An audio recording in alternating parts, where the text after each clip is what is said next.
Hello, everybody. It's Monday, May 21st, 2007. Spooky Tales Monday. Hope you all had a great Monday. As for me, it's been finishing helping my mom pack her stuff and scanning loads of pictures. Yes, and Thursday I have interview for a tech support job for Apple, for iPods and stuff like that, and also another interview for a video game tester.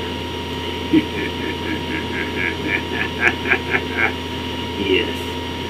So that's on my plate for Thursday.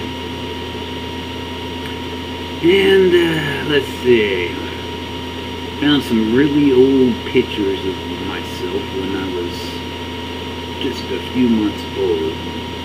Had some wild hair back then, kind of resemblance of my hair now. Yes. So, what else have I been doing? Not much, just packing stuff. And been busy this day. Yeah. And it being Monday, you know Monday is Spooky Tales Monday.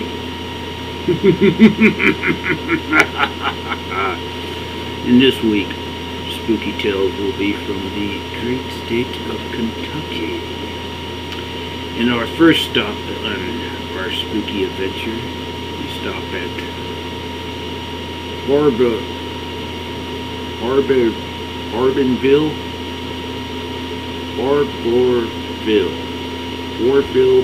Cemetery. Something follows you. Its footsteps move as you do and stops when you stop. Yet this unseen thing moves very fast. You can feel it, its sense of urgency, and the steps crunch over the ground as if it's agitated. When it starts this, you standing there cringing, just certain something is going to knock you down from behind, but the steps just stopped abruptly and don't start back up until you begin walking again. When you step outside the gate, the sounds of footsteps stop. Interesting. Bell County, Hutch. There is a small area off the main highway called Hutch. In this small community, there is a local swimming hole called Devil's Garden. Before it earned this name, a small group of partying teenagers were swimming one summer night. After partying too much, one of the kids slipped and hit his head on the rock in the shallows. Not thinking straight, the other kids decided to hide the body underwater, tied to a rock. The next day, the kids went to see if the night before had really happened. They arrived to find that local authorities had already arrived and discovered the body. To their surprise, the friend had drowned and not died of the fall.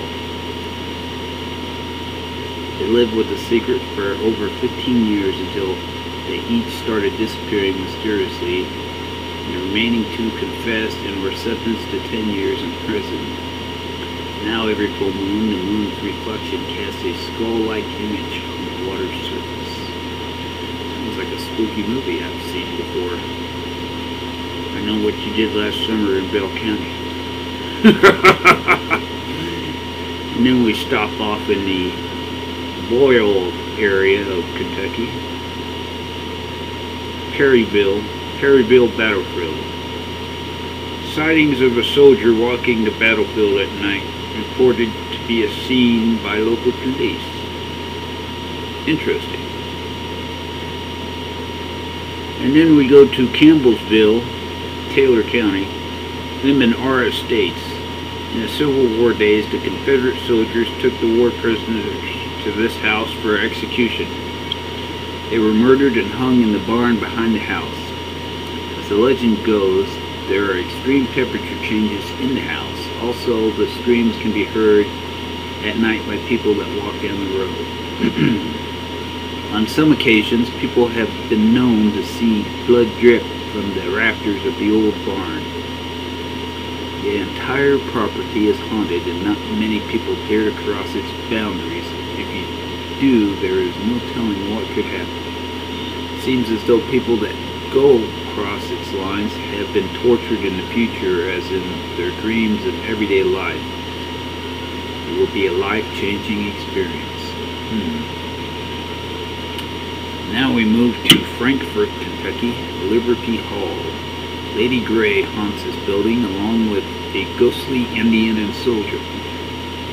There is also a young woman in the backyard that was murdered, and another woman inside the house. So altogether there are 5 ghosts. Interesting. Well, that's Spooky Tales for this night. A little short, but I've been busy. Next week will be longer, better, more spooky. So until then, have a spooky Monday night.